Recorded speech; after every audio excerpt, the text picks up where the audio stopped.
Alright, I want to explain to you a little theory that I've come up with. I've been thinking about this for a while now, and the theory is that, well, no, let me start over.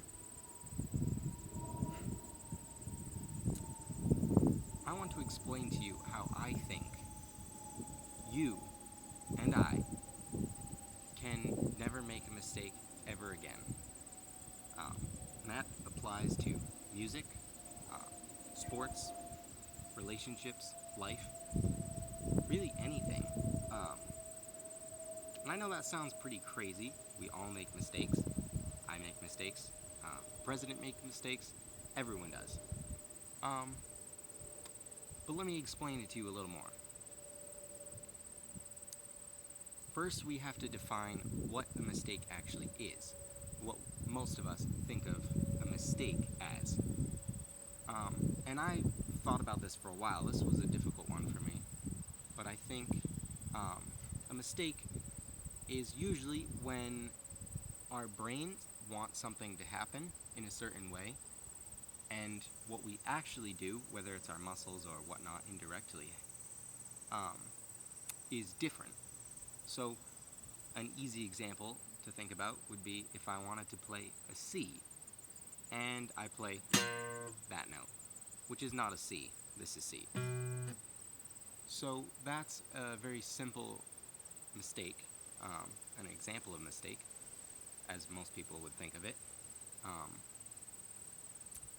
but you can see how it's where our mind, well, I've already explained that to you.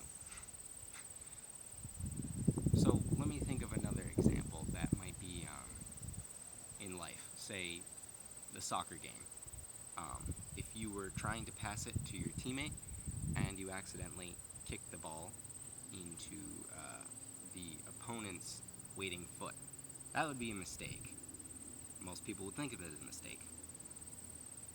Or say a rabbit in nature. I feel like nature is a really great example. If a rabbit was not paying attention and say was maybe a little, you know, was being rather stupid in where it ate, and a fox came and grabbed it, and subsequently it died. That would be the rabbit's mistake. Most people would think of that as a detrimental mistake to the rabbit. But I'm going to try to explain to you how none of these might actually be mistakes. So, let me zoom in on music for a second, because I feel like that's an easy way to start explaining it. So I want you to just think of your absolute favorite musician, really any musician, or any band. Think of some music that's meaningful and real and touching to you. And a band that, does any live performances. Look at any musician around the world. Look at a live, not a edited recording, but just raw footage of just them. We all have disconnects between what we want to do and what happens. So, a good example would be, say, a guitar player on stage. I had a show recently where I had a solo, and, when it came to my solo, I was really just bending my strings, and I bent them way too far, way more than is normal, and I broke my string, right? Now, most people might say that's a huge mistake. You've now ruined the solo because you won't be able to play the notes that you had originally intended to play. But in reality, I didn't let that stop me, and I kept playing with the notes that were available left to me, and it was by no means perfect. It was rather sloppy. Didn't sound anywhere near as good as I had intended it to sound.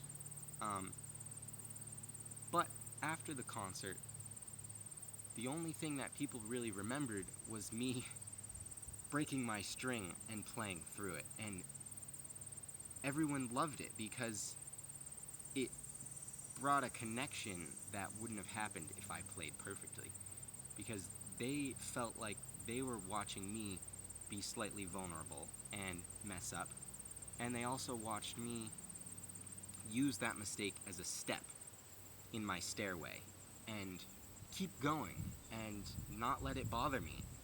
And so in all of the audience members' minds, the performance was actually better because I broke my string. So that was a long-winded example, but what I'm trying to show is that sometimes mistakes might actually turn out better than what our brains could have ever wanted to happen. You know, if it had gone perfectly according to our brains, it might not even be as good as what happens in reality.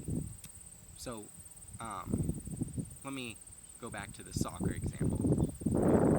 If we use this thinking in soccer, um,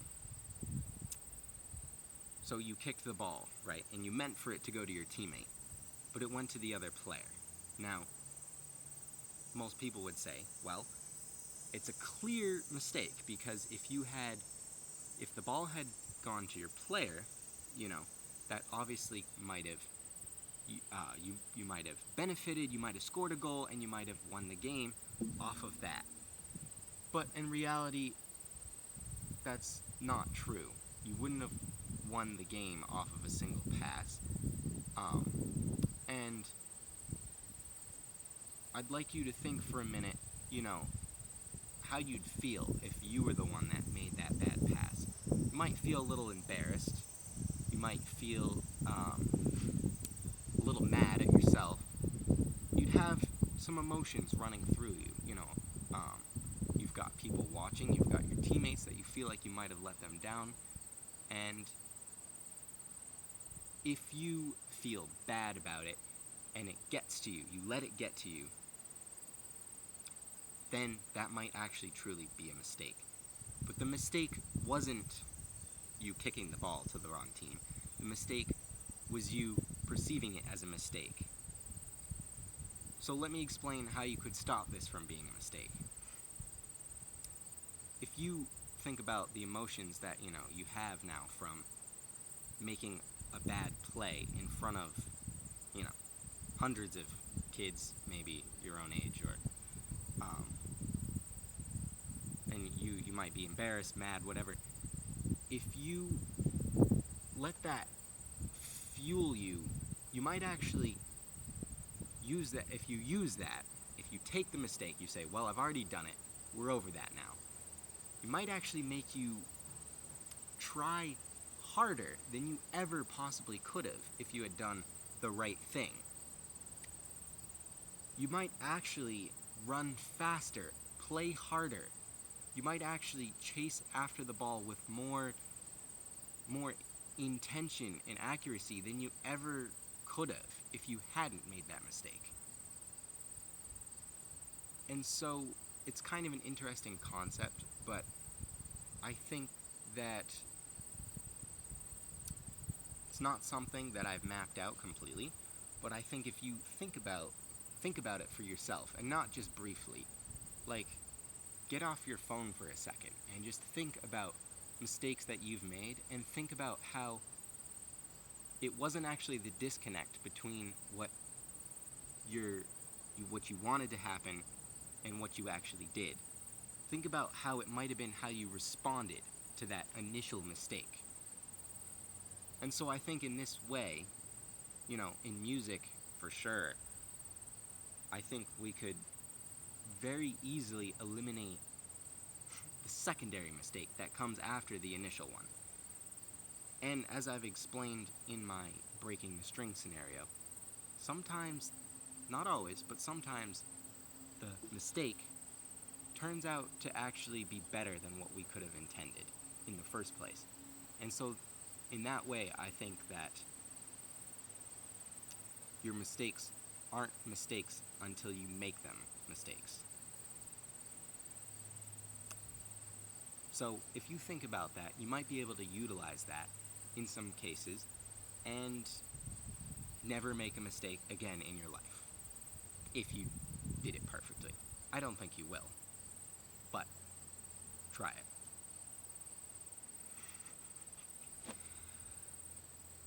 If you're still not convinced, just think about this video. This video here is proof of my point, because I've made lots of mistakes in this video. It's gone on too long. The algorithms say, that videos should be under a certain time frame to keep people's attention span. They say that you should edit out awkward pauses or mistakes in vocabulary, which I've done nothing. This is a single take video. You're seeing what I wanted to get, the point that I wanted to get across, with its imperfections. And that might make this video more real. That might be why you're still here. The reason you watch this video to the end might actually be because of the mistakes. So then, are they really mistakes at all?